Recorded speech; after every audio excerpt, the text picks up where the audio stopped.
नमस्कार दोस्तों, ये एचआरबी न्यूज यूट्यूब चैनल पर आपका स्वागत है। उत्तर प्रदेश पंचायत चुनाव को लेकर सबसे बड़ी अपडेट। 2027 से पहले यूपी में नहीं होंगे पंचायत चुनाव, क्या टल गए ग्राम प्रधानी और जिला पंचायत के चुनाव। पिछड़ा वर्ग आयोग की रिपोर्ट में लग सकता है 6 महीने से ज्यादा का वक्त। जानिए क्या अब 2027 के विधानसभा चुनाव के बाद ही बच पाएगा यूपी में पंचायत चुनाव का बिगुल।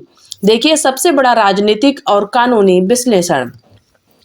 नमस्कार दोस्तों, स्वागत है आप सभी का एक नए वीडियो में। वीडियो शुरू करने से पहले आपसे विनम्र अनुरोध है कि आप इस वीडियो को पूरा लास्ट तक जरूर देखिएगा। उत्तर प्रदेश की ग्रामीण राजनीति से इस वक्त की सबसे बड़ी और चौंकाने वाली खबर सामने आ रही। राज्य में होने वाले त्रिस्तरीय पंचायत चुनाव पर संशय और अनिश्चितता के चलते काले बादल छाए मंडरा रहे हैं। अगर आप सोच रहे हैं कि साल के अंत तक गांव की प्रधानी, बीडीसी या जिला पंचायत सदस्य का चुनाव लड़ लेंगे तो दोस्तों रुक जाइए।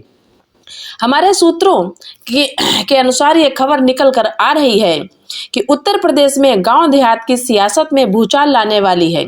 सूत्रों के मुताबिक त्रिस्तरीय पंचायत चुनाव में पिछड़ा वर्ग का ट्रिपल टेस्ट आरक्षण तय करने के लिए गठित समर्पित पिछड़ा वर्ग आयोग को अपनी विस्तृत सर्वे रिपोर्ट तैयार करने में कम से कम 6 महीने से अधिक का समय लग सकता है। जी हां दोस्तों, आपने बिल्कुल सही सुना। आयोग का काम जिस गति से चल रहा है उससे रिपोर्ट अगले साल यानी फरवरी तक ही शासन को सौंपी जा सकेगी। और अगर ऐसा होता है तो उत्तर प्रदेश में पंचायत चुनाव 2027 के विधानसभा चुनाव के बाद ही संभव हो सकेंगे। क्या ये महज प्रशासनिक देरी है या फिर इसके पीछे कोई बड़ा राजनीतिक रणनीति है। दोस्तों आपको बता दें कि उत्तर प्रदेश से एक और बड़ी खबर निकल कर आ रही है कि पिछड़ा वर्ग आयोग को अपनी रिपोर्ट तैयार करने में 6 महीने से अधिक का समय लग सकता है। अगर ऐसा हुआ तो पंचायत चुनाव किसी भी कीमत पर 2027 के विधानसभा चुनाव से पहले नहीं हो सकेंगे। और इस खबर पर एक और ताजा रिपोर्ट निकल कर आ रही है कि उत्तर प्रदेश में पंचायत के चुनाव कब होंगे। ये पूरी तरह से इस बात पर भी निर्भर करता है सरकार क्या चाहती है। फिलहाल ज्यादातर संभावनाएं इसी दिशा में इशारा कर रही हैं। हालांकि मामला इलाहाबाद हाईकोर्ट की चौखट तक पहुंच चुका है और कोर्ट के इस पर सख्त रवैया अपनाते हुए सुनवाई कर रहा। कोर्ट ने पिछड़ा वर्ग आयोग को भी पक्षकार बनाया और आयोग से बेहद सख्त अंदाज में समय सीमा मांगी कि आखिर रिपोर्ट कब तक दी जाएगी। लेकिन आयोग की कार्य प्रगति देखकर आप हैरान रह जाएंगे।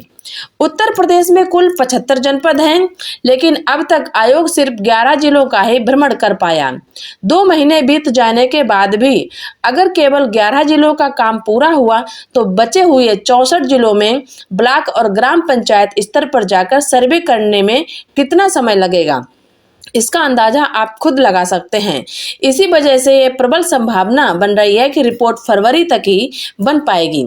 लेकिन इतने बड़े राज्य में आयोग के गठन से लेकर सर्वे तक में इतनी देरी क्यों हुई। क्या चुनाव टालने के पीछे कोई सोची समझी रणनीति दिखाई दे रही। राज्य सरकार ने पिछड़ा वर्ग आयोग का गठन ही काफी देर से किया। शुरुआत में निर्वाचन आयोग की ओर से मतदाता सूची के अंतिम प्रकाशन में देरी हुई, जिसके पीछे तर्क दिया गया कि पूरी मशीनरी एसआईआर के काम में व्यस्त है।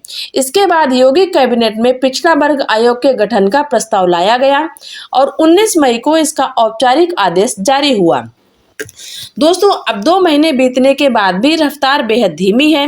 अगर फरवरी तक रिपोर्ट आती है तो उसके तुरंत बाद उत्तर प्रदेश विधानसभा चुनाव 2027 की तैयारियां और आचार संहिता का दौर शुरू हो जाएगा।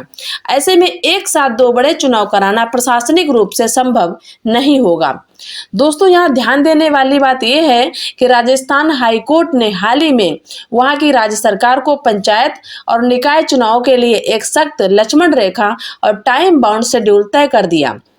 अगर इलाहाबाद हाईकोर्ट भी उत्तर प्रदेश में वैसा ही कड़ा आदेश जारी करता है तभी समय पर चुनाव संभव है, अन्यथा आयोग और सरकार जिस रफ्तार से चल रहे चुनाव 2027 के बाद टलना लगभग तय है।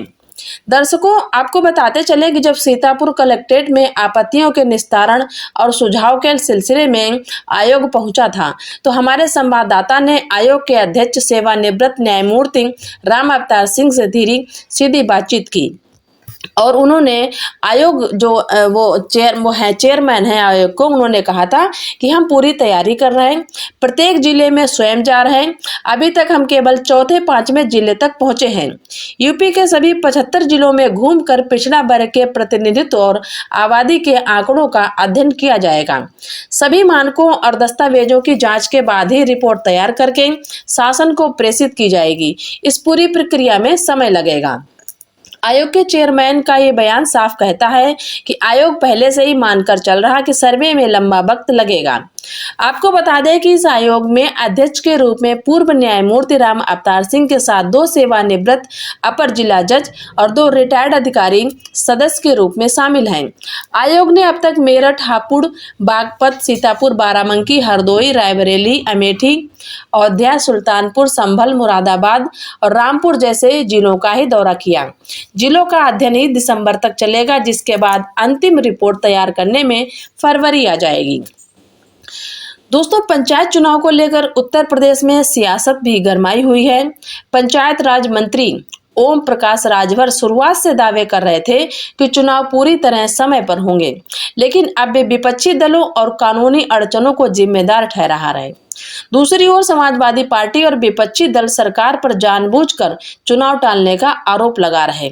अब सारी उम्मीदें इलाहाबाद हाईकोर्ट पर टिकी हैं। कोर्ट में इस मामले की सुनवाई चल रही। अगर हाईकोर्ट 27 जुलाई या आगामी सुनवाइयों में कोई सख्त दिशा निर्देश देता है और राजस्थान हाईकोर्ट की तर्ज पर समय सीमा तय करता है, तभी उत्तर प्रदेश में समय पर पंचायत चुनाव संभव हो पाएंगे। वरना पिछड़ा वर्ग आयोग की रिपोर्ट और सरकारी तंत्र की चाल यही इशारा कर रही है कि उत्तर प्रदेश में त्रिस्तरीय पंचायत चुनाव 2027 के विधानसभा संग्राम के बाद भी देखने को मिलेंगे।